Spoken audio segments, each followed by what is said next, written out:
Hello and welcome to episode 35 of Not Reserving Judgment, a podcast about the latest intrigues, outrages, and triumphs in Canadian constitutional law. I'm Josh Hawes, counsel with the Canadian Constitution Foundation. I'm Joanna Barron, Executive Director of the Canadian Constitution Foundation, coming at you live from Nanaimo, BC, and Christine is away this week. In today's episode, I'll tell you about some disturbing new developments in the anti-Israel and increasingly clearly pro-Hamas protests. And we'll share our bad legal takes of the week, where we take a lighthearted look at some legal opinions that didn't quite land. But first, I'm going to tell you what we know so far about a new law in New Brunswick that could force drug addicts into mandatory treatment. So, Joanna, I have to confess, I've been a bad libertarian. I tweeted recently about how New Brunswick Premier Higgs is planning some sort of law that will force some drug addicts into mandatory treatment. And, you know, libertarians hate anything mandatory. So a few of my friends were not happy about me even sharing this tweet. Allow me to explain. So basically, the proposed law is called the Compassionate Care Act. And we don't have the text of it yet, but it's being proposed for a couple of reasons. And the first one is just that there's been a huge increase in crime and disorder that's associated with addiction. And it's gotten really visibly worse in pretty much every city I've been to in Canada in recent years, you know, open drug use, tent encampments, things like that. The second justification for the law is where the compassion comes in. And some people make the argument that involuntary treatment can protect addicts from themselves, since their disease is going to make it very likely that they won't be able to get treatment voluntarily. They will never volunteer because of what drug addiction does. And so it's compassionate to, in some cases, force them to get that treatment. And this is the same sort of argument that's made for people who suffer from schizophrenia. Now, like I said, libertarians hate the idea of government forcing people to do anything, and that includes forced medical treatments, obviously. The libertarian would typically say that, you know, only the individual can decide whether or not they're better off consuming a particular drug, and the state has no business, you know, taking away that decision. So I got into a little back and forth with a libertarian friend about this, a mutual friend you know very well, Joanna, and I said, you know, I do agree that, you know, buying or consuming drugs probably shouldn't be illegal, like in an ideal world. And I even think this counts for things like, you know, heart medication. Like, why should I have to go to a doctor when I can just research myself and decide what I think is best for my own personal medical care? And I also agree with my libertarian friend that I don't think the state should force drug addicts who are only hurting themselves into treatment, because the individual really is best placed to make those decisions, you know. For example, I think of alcohol. The current advice, which just came out a year ago or so, is that there's essentially no safe limit for alcohol. Like drinking any alcohol, if you look at the research, does increase risks like cancer. And so the safest bet, I know. Huberman's whole thing, even one drink a week, and he turned out to be an F boy. So anyways, whatever. And I say this as, you know, the teetotaler, like people. We don't have to get into We don't have to get into Huberman. This is not that kind of podcast. Okay, Christine's away. We don't have to debase ourselves. Yeah. Yeah, so there's no safe limit. That's true. But like, I still plan to drink a few beers on the weekends here and there to, you know, de-stress or whatever. And that's not a government decision.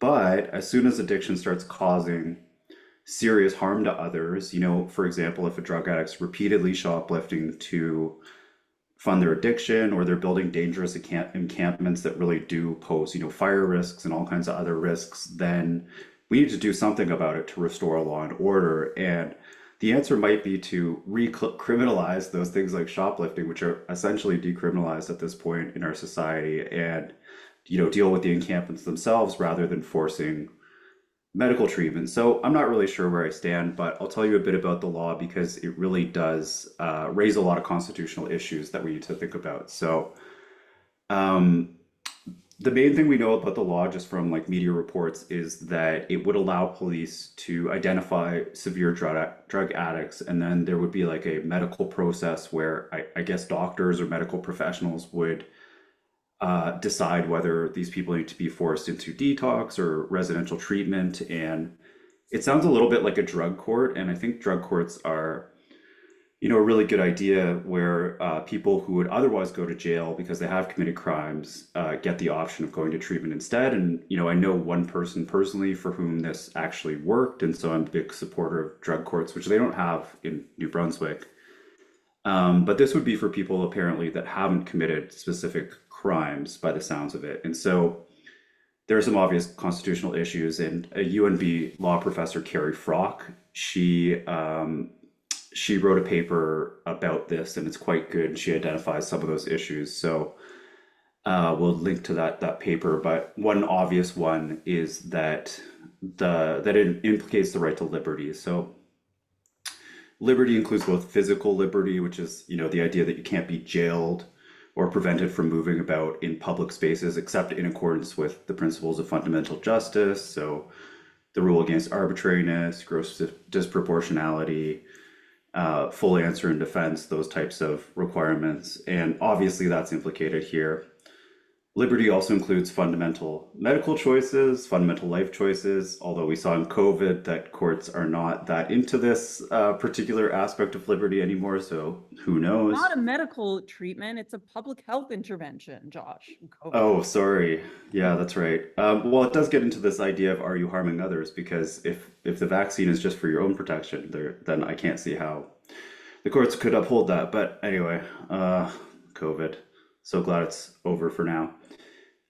And a third right that might be implicated here, according to Froc, is security of the person, and that's implicated where there's, physical interference with your bodily integrity or serious psychological harm. And you could foresee the possibility of that here. Detox could cause psychological or maybe physical harm, but the goal is obviously to improve people's health. So I'm not really sure. Another one is arbitrary detention, although I think the government could design this in a way that's not arbitrary. And what I'm pretty sure about is that we will see a charter challenge if this law passes, unless, of course, Higgs uses the notwithstanding clause, which would shield the law for 5 years from the rest of the charter. So one really interesting thing here is if it does end up in court and there is no notwithstanding clause used and does get just judicially reviewed, the judges are going to look at the research about whether this works either for preventing crime or for, helping the health of people who are addicted. Like, does it actually get them healthy and off drugs? And I looked at the research and, Froc points to a review of studies that looked at the crime question, and they are mixed at best. There's like a couple studies that show mandatory treatment in either the US, Sweden, or Asia seems to reduce crime, but there's just as many studies that show that it actually doesn't make any difference or increases crime. So it seems to be the research is kind of a wash on that question. And it's also unclear whether it, really gets people off drugs and gets them healthy. So we need to sort of keep that in mind. And one thing that I just wanted to point out is that when the science is pretty mixed like that, the courts will often defer to government because government is better placed to weigh all of that evidence and weigh all of the different, outcomes that can happen with those type of things. So that might be in the government's favor, but like I said, we'll have to wait and see before we draw any conclusions about this legislation that we haven't even seen yet. So that's sort of where I'm at on this. That's what we know so far, Joanna. Like, what do you think? Or am I a bad libertarian for even entertaining that this might be a good idea, or what do you think? I think it's just really hard to draw the line. So I think it's a question of if you want to be, I think you are a bit more of a pragmatist than somebody who is a pure principle. And I don't mean that in a bad sense at all. Like for me, I get that instinctual blanching. Like for me, it's just like, if you want to say any individual action that has knock-on effects onto other people is fair game for the state to interfere with, knowing that these are, fully consenting, aware adults who are able to make their own decisions, even if those decisions are objectively horrible decisions. Like there's a myriad of different decisions that I might make that you might be able to connect to. Like you could go as far as saying my decision to get on a plane from Toronto and fly out to BC is going to have bad effects on the environment. I know that that's kind of a stretch, but do you see what I mean? If you want to say, well, we know drug addicts are more likely to be shoplifters and they're more likely to engage in violent crime. I just don't know if you could connect that specifically to any particular drug user and their individual choices. So I tend to be more on the like, what's the principle and is this a principle that we can live with? So I tend to think, yeah, mandatory laws for drug users, mandatory treatment. Probably don't want to go down there because I can just see a million of terrible knock-on consequences. But what I do think we agree upon is that this is not for the courts to wade into, right? The type of empirical dynamic data that you would need to look at, we know the courts are terrible at. They think they're good at it in, adopting legislative facts, but we know that they take a very simplistic and very ideologically motivated look at this. So I tend to be more skeptical of this. Probably not good. Yeah, I think you're probably right. I think maybe we should at least try just enforcing, shoplifting laws Yeah. and laws By against the tent and way, that was the campus other thing I wanted first. to ask you about. So I've seen all those videos on social media, but like from like San Francisco of how people will just go in with like garbage bags and just load up on everything and go out and staff don't do anything. Is that kind of happening in Canada as well? I'm Oh not yeah. sure. Where?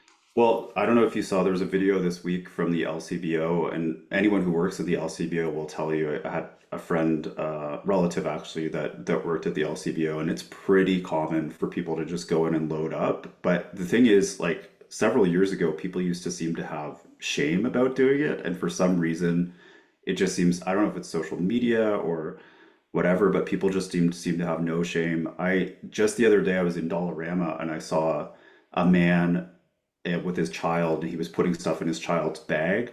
And I've seen that exact same scenario. It's possible that it was the same guy, but it was a different part of Toronto doing that at Loblaws. So people just seem to be loading stuff up. I don't know about the, going down the aisles and like just with their arm that you see in like San Francisco, just Or taking they'll like everything off literally the take the shelf. But carts and then just like leave with the carts full of goodies. yeah, and police, I don't think police really care about that, right? I think their policy is essentially hire security guards because we're not going to help you out. And that's not good because this costs us all. Like, right, shoplifting is one of the reasons that prices are going up is because they have to cover all of these losses now. So, time to get back to law and order, mandatory treatment, maybe not, but we'll have to read the law when it comes Yeah. out. Let's talk about your headline, Joanna. Yeah. Okay. So the headline is that after 6+ months of increasingly escalating pro-Palestine protests, Ottawa police have announced early this week that they're actually investigating a hate speech allegation following a protest that happened in front of Parliament Hill over the weekend. So let's talk first about what happened and some of the responses, and I'm also going to briefly talk on some of the encampments and protests that are roiling elite U.S. universities. So what happened was over the weekend in a video that was posted to X that perhaps you've seen, it's widely circulated, there was a crowd of protesters in front of the parliament and they could be heard cheering after the speaker said on his loudspeaker, October 7th proves we're almost free. When I say from the river to the sea, you reply with, Palestine is almost free, and our resistance attacks, referring, of course, to the pogroms and massacre of about 1,200 Israeli civilians and taking of over 200 hostages. Our resistance attacks are proof that we are almost free. And so the crowd is waving Palestinian flags.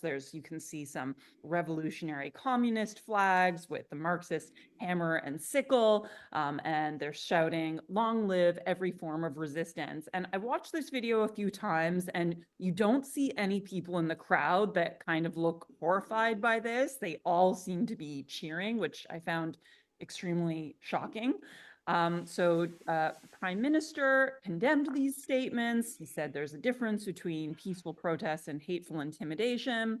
Pierre Poilievre, the Conservative leader, said he condemned these pro-genocide, anti-Semitic chants. But we heard a bit of a different posture from the Deputy Prime Minister, Chrystia Freeland, who scrummed on Monday morning and was asked by a reporter, and the precise question is rather important. There were crowds in Ottawa over the weekend chanting, "Long live October 7th. Is this hate speech?" And here's what Chrystia Freeland responded.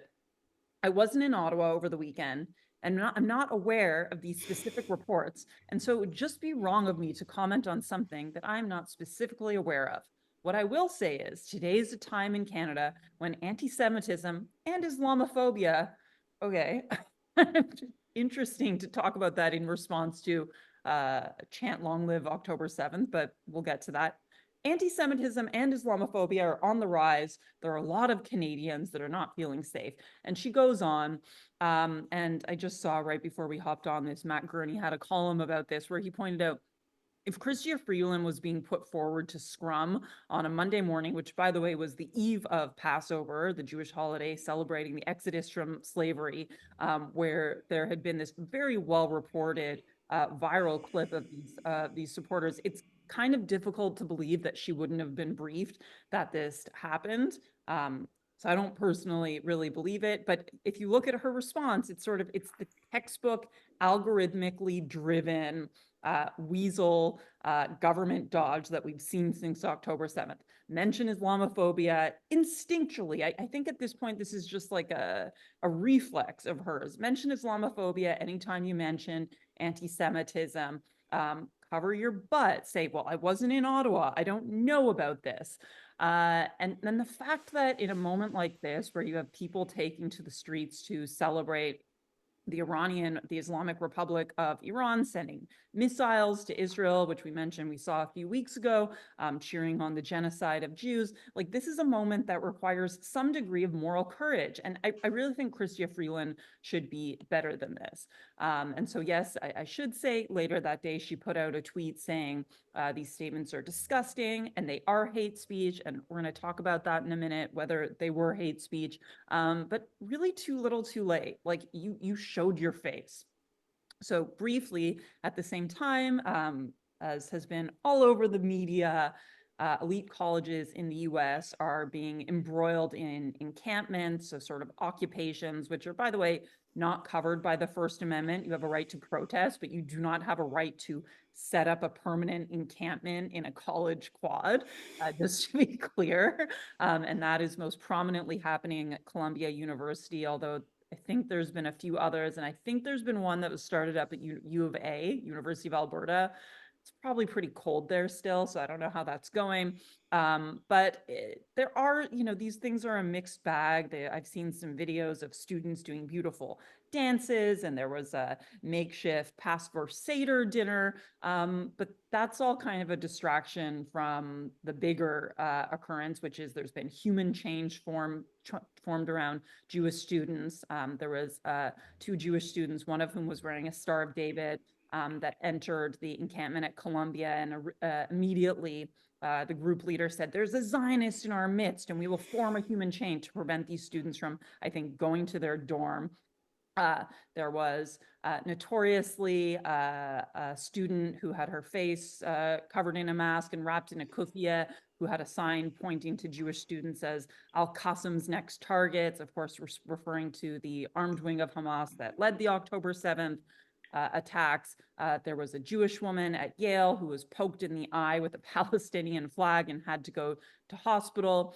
And in the Hub, there was a good article, good interview with Greg Lukianoff, kind of the OG CEO of the Foundation for Individual Rights and Expression, where he points out that encampments, discriminatory harassment, violence clearly are not protected speech. The point of protecting free speech is so that we don't resort to these things. And I have a piece in the Hub today, which we'll link, that just the bottom line is that we've seen this conduct continuously. And what we haven't seen has been a serious and concerted effort on behalf of the pro-Palestine movement. And both in the US and in Canada, it does kind of seem like a continuum at this point. We haven't seen a concerted effort to denounce or expel these elements that are anti-Semitic, that are pro-war, that are calling death to America, death to the Jews. And the mark of a morally serious movement, this is a quote from Bret Stephens, is, and we've seen this with the civil rights movement that had Louis Farrakhan's that also had darker elements, but the mark of their seriousness was that they made a real effort to eliminate those aspects and focus on their end. And I do think that it is rightful and morally correct to draw attention to and to feel compassion for the horrible consequences of war. But there's something quite different going on. And they can't denounce, this is the final thing I'll say about the student movements, they can't properly denounce violence against Jews because it's baked into their philosophy, their settler colonialist philosophy, the questioning any tactics, even however brutal, however gruesome, questioning any tactics of what they consider to be armed resistance. Hard for me to see how you could do armed resistance against elderly or children, but questioning any tactics is playing into the colonialist framework, and they say that very clearly. They say that repeatedly.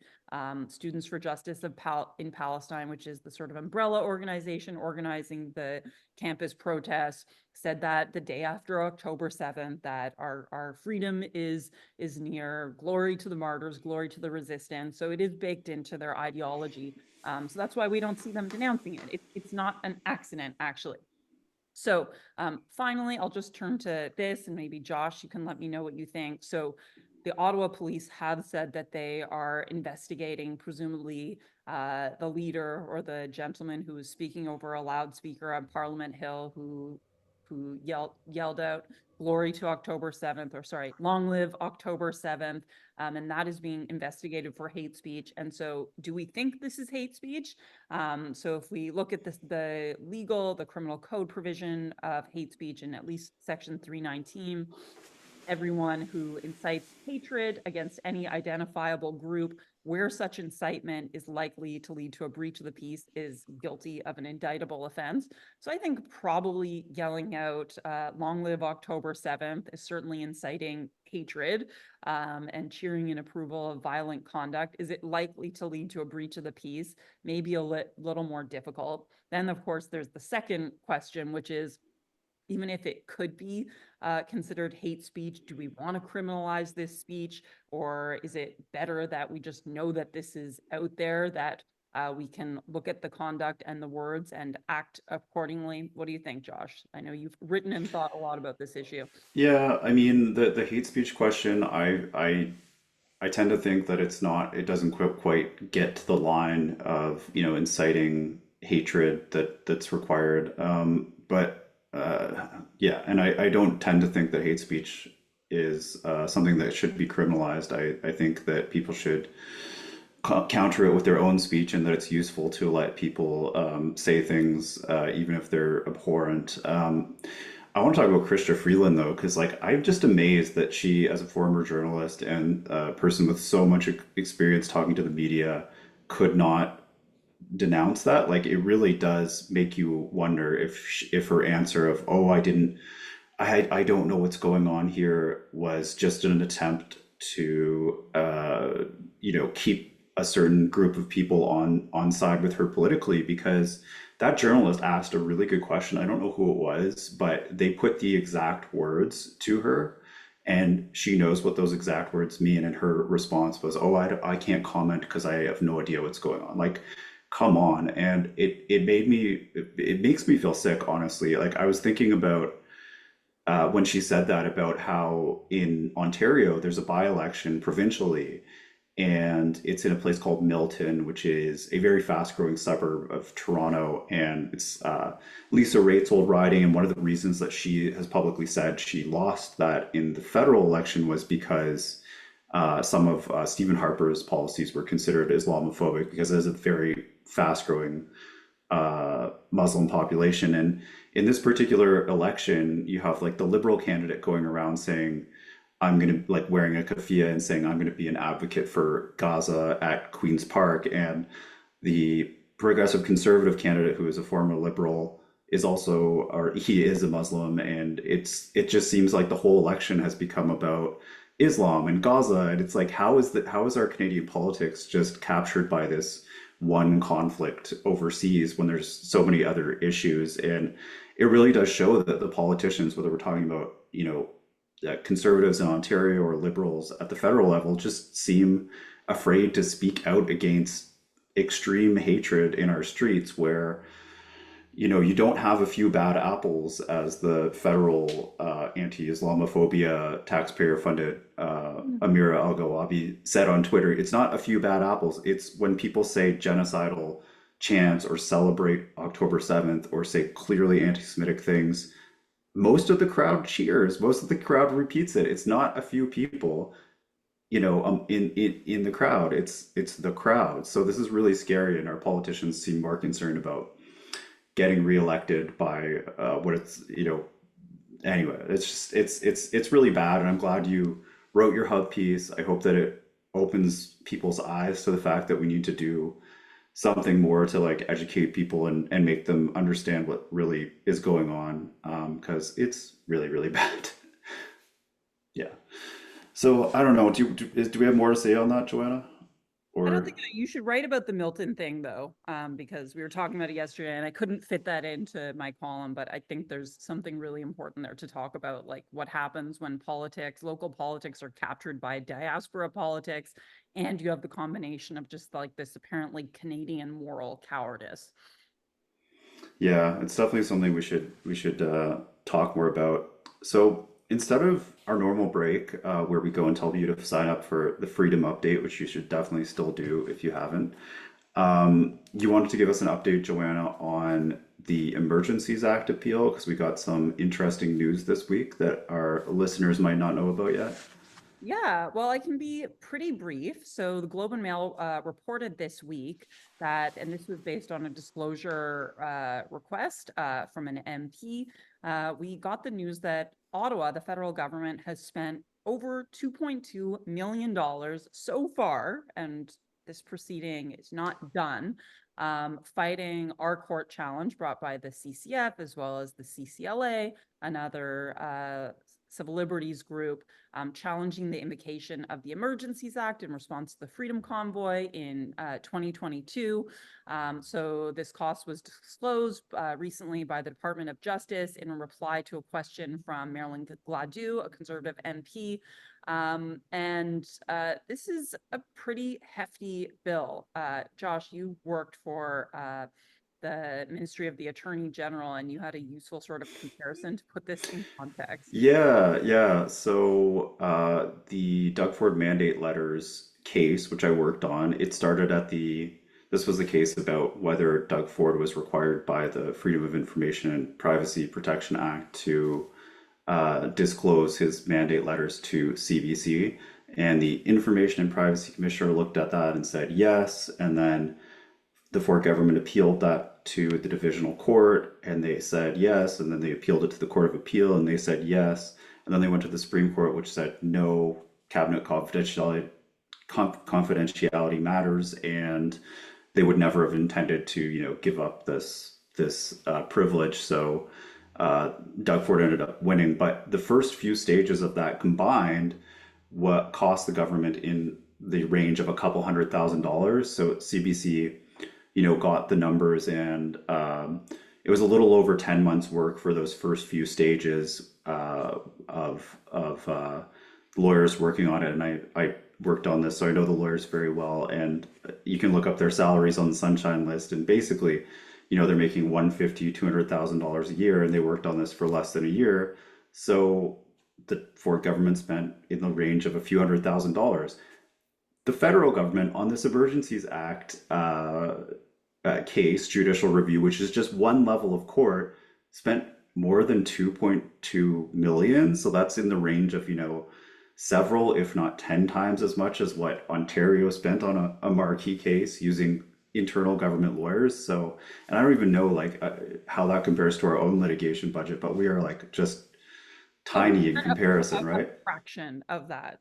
A fraction of that. And keep in mind, this is money, this is taxpayer money that they're spending to defend measures like freezing bank accounts, giving police powers to shut down peaceful protests on a very low threshold. And this is just so far. Now that, of course, Justice Mosley struck down the invocation of the act as well as the measures taken under it, and the government, of course, announced 14 minutes after the release of that lengthy decision that they would be appealing it. Now they have the kind of like the fear of God in them. So I fear they're going to be throwing even more at the wall, even though generally appeals are sort of less arduous to prepare.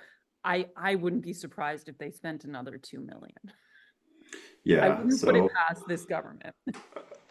So obviously we're fundraising, and any donations people can make to fighting this at the Yeah, federal court of we appeal need would to be raise about $100,000 to fight this appeal. So if you would like to contribute, and we're doing this kind of on a shoestring. We have lawyers that have generously discounted their rates, but we're up against a lot. There's no question that DOJ will send its absolute best lawyers. They may even retain outside private counsel because their budget is unlimited. apparently, yeah. All So right, so great. uh, let's just do our bad legal takes. So my bad legal take goes to Jake Landau, self-described on X as a bi-liberal democratic socialist Jew and part-time pundit in Toronto. And Jake was one of a handful of people who was expressing outrage that the federal government had agreed with Ontario to do a single environmental assessment of the proposed Highway 413, which is a 52-kilometer highway in the northwest of the GTA, going to Milton, which came up earlier in this podcast. That's desperately needed because you can't add millions of people to Ontario and not build any new highways, obviously. Now, Jake writes on X, Toronto Mayor Olivia Chow gets things from the Ford government because she uses her leverage to play hardball. Why did the Trudeau Liberals just give up their leverage for free?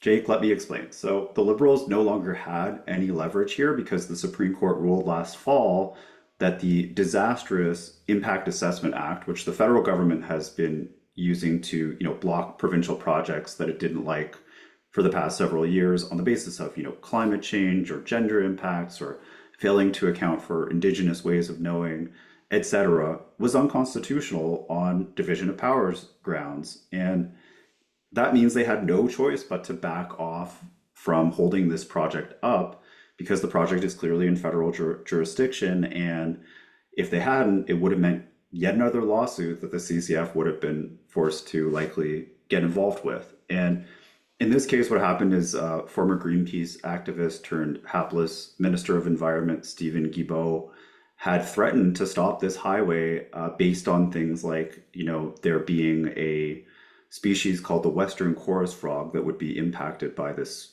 52-kilometer road. And that Impact Assessment Act allowed the federal government to fine companies that moved ahead with the project until their assessment was done, and they basically gave themselves a veto, even though these projects are, primarily in provincial jurisdiction. And the Impact Assessment Act decision from the Supreme Court is really good because it's going to force governments to work with provinces on environmental assessments. Imagine if they had just one assessment, how much quicker projects would get built and how good that would be for the economy, right? So, Jake, that's a bad legal take. The Supreme Court already made clear to the Trudeau government that it has to let projects like these proceed, and they had no choice but to, hide their tail and slink away as quietly as possible here. So that's my bad legal take. Joanna, what's yours? Long live the Impact Assessment Act decision. All I can say. Love it. Yes. Okay, so my bad legal take of the week, this will be a popular one because everybody hates these people, goes to the Canada Revenue Agency, but listen to what they've done. So a Montreal tenant was audited and ordered to pay the tax he had failed to withhold. So we can have a non-resident landlord, which this tenant did not know. He had a non-resident landlord. And so he failed to withhold 25% of his monthly rent, which is required. by law. And so he was ordered to pay 6 years worth of these tax, as well as interest that had compounded over the 6 years, as well as penalties. And I know because I've been audited by the CRA, that's federal and provincial penalties. And they start the interest from the time that they discover the failure to withhold, not when you are aware of anything. So I'm going to assume this is a significant amount of money. So this tenant in Montreal took the Minister of National Revenue to court, and he argued that he did not know his landlord was a non-resident. Turns out his landlord owned one unit in Montreal and lived in Italy. And the tenant lost his appeal at the tax court on the grounds that they were Canadian resident paying rent to a non-resident landlord, and they were therefore required to withhold and remit 25% of the rent to the CRA, and the judge acknowledged the harsh consequences, but still held the resident payer, which in this case was the renter, just because the renter lived in Canada, liable.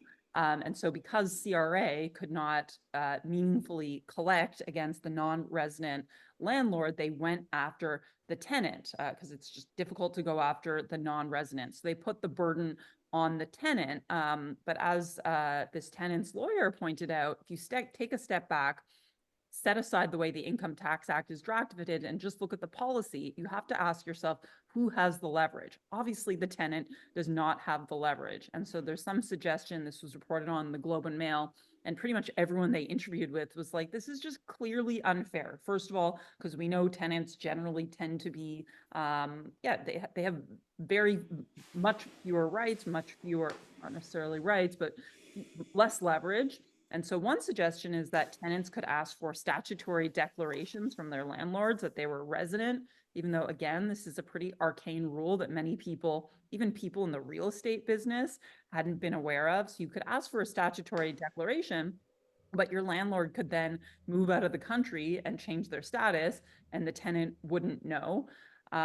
So anyways, very unfair. Our heart goes out to this tenant. This seems like a needlessly cruel policy, and CRA again is just their modus operandi just seems to be, we're going to get paid no matter what. Boo, CRA. And thanks to Mitch, our listener, for suggesting that bad legal take. We're always open to ideas.